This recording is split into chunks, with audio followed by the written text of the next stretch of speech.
Hello, my name is Tom Bertolin. I'm a postdoctoral fellow at Johns Hopkins University. I'm going to talk to you today about simultaneously learning the evolution rule of a dynamical system and filling in the solution itself from partial observations of that solution. This is work with Felix, another postdoc, Tianqi, a graduate student, and Professor Ioannis. This work begins with the system identification problem, where we want to understand what rules govern the evolution of an observed dynamical system, whether it be a finite dimensional ordinary differential equation or an infinite dimensional partial differential equation. Although there are certainly good reasons to consider other methods, here we focus on using neural networks to represent these dynamics. One thing you might immediately think to do is to learn the flow map phi is a black box recurrent neural network and then use this autoregressively to predict the dynamics. However, while by construction this will be accurate for short times, the long-term attractor will be wrong. What's worse, if you include the system parameters in the inputs to phi, it still will not have the correct bifurcation diagram compared to the true continuous time system and will exhibit other pathologies as well. If you're interested in learning more about these pathologies, you should see our other talk Tuesday at 11, given by Tianqi. We'll start by talking about older work in our group on learning finite dimensional differential equations from time series data. So what should we do instead of learning a black box flow map? One common approach in machine learning practice is to use recurrent neural networks that have additional engineered structure at both the training and the use time, namely long short-term memory networks, gated recurrent units, and other similar gated networks. However, our approach is instead to construct networks around classical numerical methods for training purposes, and then to extract from these a continuous time differential equation for use in off-the-shelf integrators. Here we see such an approach used to construct a recurrent neural network templated on a fourth-order explicit Runge-Kutta integrator. Note that the four boxes here labeled neural net all share their trainable parameters.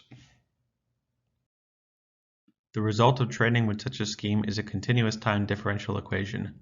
The system modeled in this example is a copper electrodissolution experiment.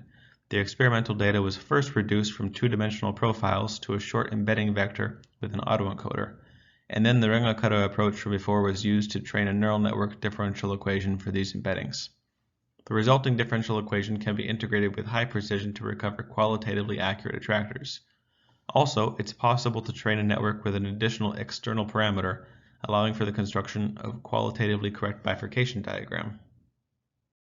In the example I just showed, a neural ordinary differential equation was learned based on some experimentally observed low-dimensional trajectories. However, these low-dimensional observations were actually just compressed pictures of the original infinite-dimensional copper electrodissolution problem. Here we show how the same technique was subsequently extended to the learning of partial differential equations.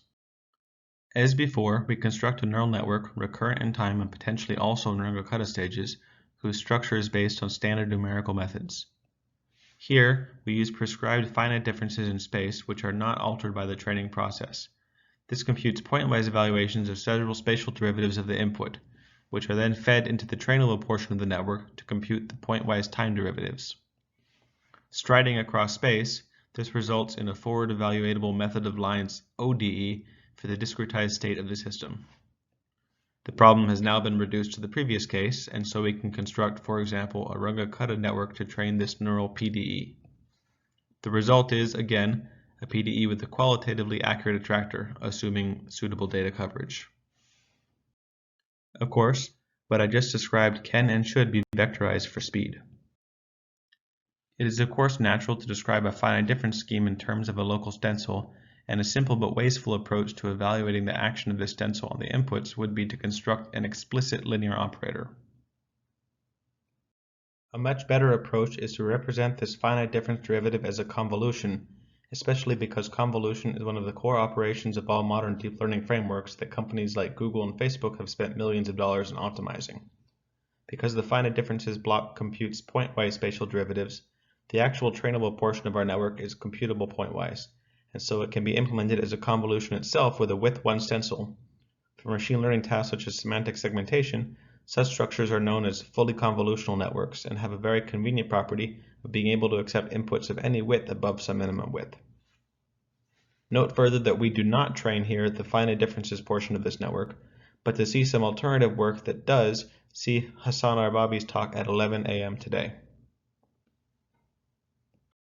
As a demonstration of this method, we train a network to recover the viscous Burgers equation.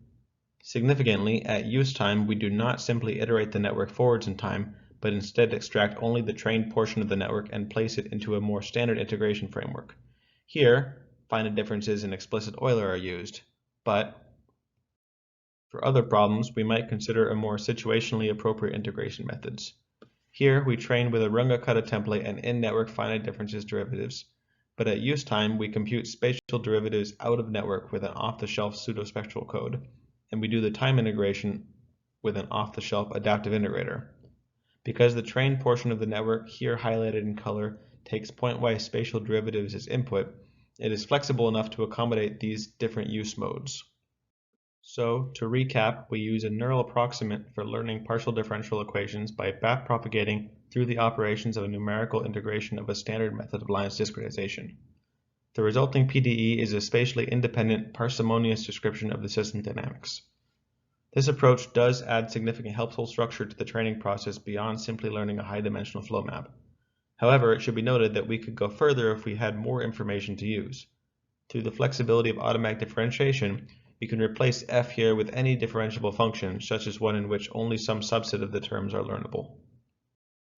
Now, we shift gears from learning the law of a dynamical system, given time series data, and instead focus on learning the solution given the law and some boundary information. We then show how we can combine these two methods. Physics-informed neural networks, or PINNs, directly approximate the solution of a differential equation with a neural network. The primary idea behind their training is that these neural networks need to satisfy the same two requirements that a regular numerically integrated PDE solution would satisfy, namely the boundary conditions and the equation itself. Satisfying the boundary conditions is just supervised learning, but in order to satisfy the law, a second loss term is formulated in terms of a residual between the time partial derivative of script m and some prescribed combination of the spatial partial derivatives of script m. In order to evaluate the second loss term, we take advantage of the fact that neural networks can be differentiated analytically, allowing us to evaluate these spatial and time derivatives. The extra twist that we now add to this story is that the law to be satisfied does not come from a textbook or a knowledgeable modeler, but instead is itself another neural network, trained as described up to this point. So, we train these networks stage-wise. For this particular experiment, we begin with a pseudospectral periodic boundary condition simulation of the Kuramoto-Sieraszynski equation. We supply ourselves with full data in two corridors on the sides of the spatial domain. We then use these corridors of data to train a PDE network script n as before. We next assemble data for training this PINN script m. This comprises the U supervised points from the training, a large number of collocation points in the interior for which no U value is required, and a very small number of points on the interior for which we do supply U. This last group is not strictly necessary for the method, but helps the training converge more neatly.